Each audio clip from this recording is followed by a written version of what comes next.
Hello mga kananay, dahil maulan ngayon, mag-ano tayo ng lulutuing ulam. Kahit ano-ano na lang kasi may bagyo. Ayan, meron akong talong. Magigisa ako ng talong o adobong talong. Ayan. Madalian lang to at simple para meron lang tayong maulam. Ayan, dahil bagyo ngayon dito sa Metro Manila. Ayan, okay. Iwain lang natin to ng maliliit. Ayan.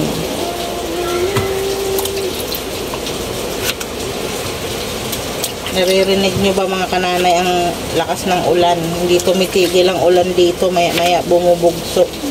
Lalo na dito sa Malabon. Akoy.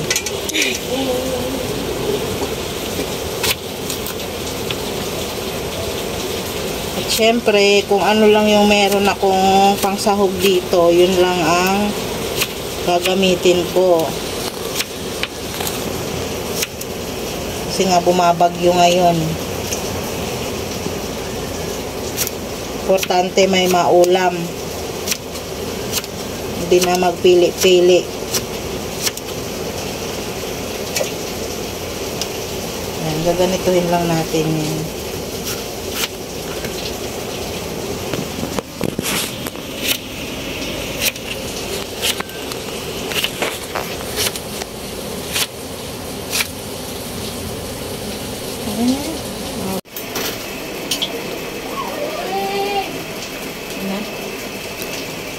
Ito mga kananay, dahil wala tayong sibuyas, ito na lang bawang ang panggisa ko.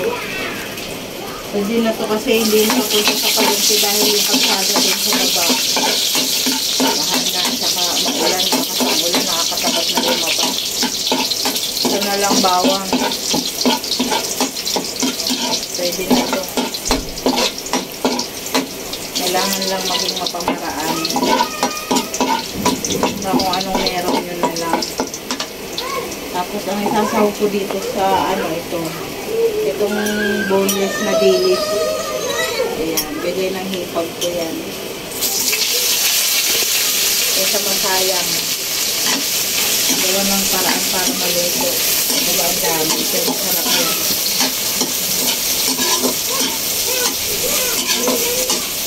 Ito lang natin konti.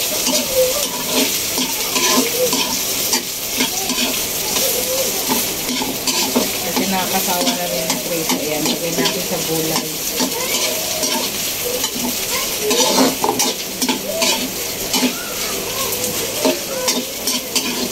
Ayan. Mabango siya. Ulit na, amoy mo ba?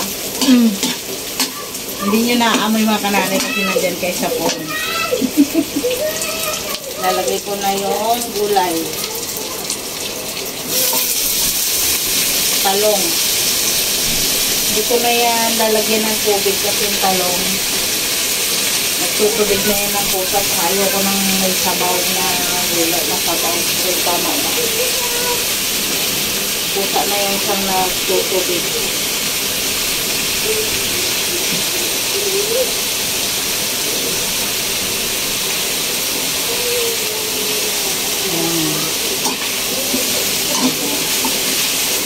Tutubig yan mamaya. Magkukusa yan ng sabaw. Parang konti yung mantika. Dagdagan natin kasi mayroon pang sila dito. Tingin-tingin lang yung mantika ko kasi ubos na yung ubos na yung nasa bote. Halo-halo lang. Diba?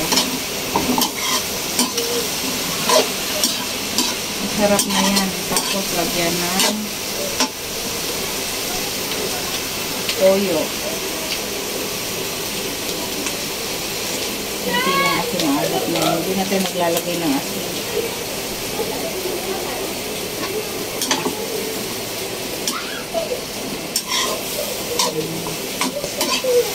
Tapos Siyempre, magic sarap ang pasarap. Kunti lang din. Ubusin. Para lang malasa talaga siya. Yan. Hindi na natin lalagyan ng tubig kasi magtutubig na yung puta. Siyempre, meron tayong itlog. Lalagyan din natin ng itlog.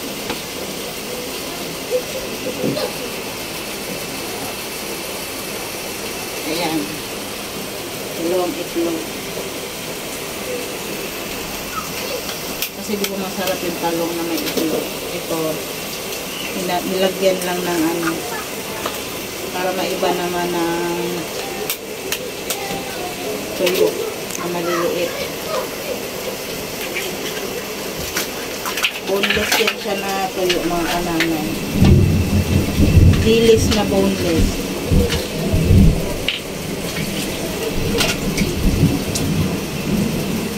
I-experiment tayo ng luto. Ayan. Tapos, haluin muna natin. Diba, mga masarap na. Takpan natin para mag-ano talaga siya tubig. Ayan, takpan lang natin.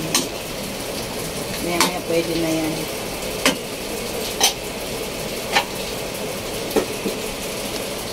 Ay, buksan na natin. Ayan, luto na siya, o, diba? Ayan na yung, ano niya, resulta niya. Ayan. Ayan. Luto na yan. Tignan natin kung masarap.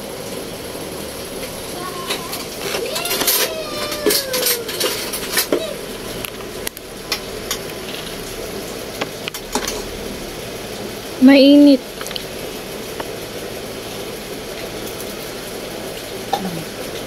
Sarap.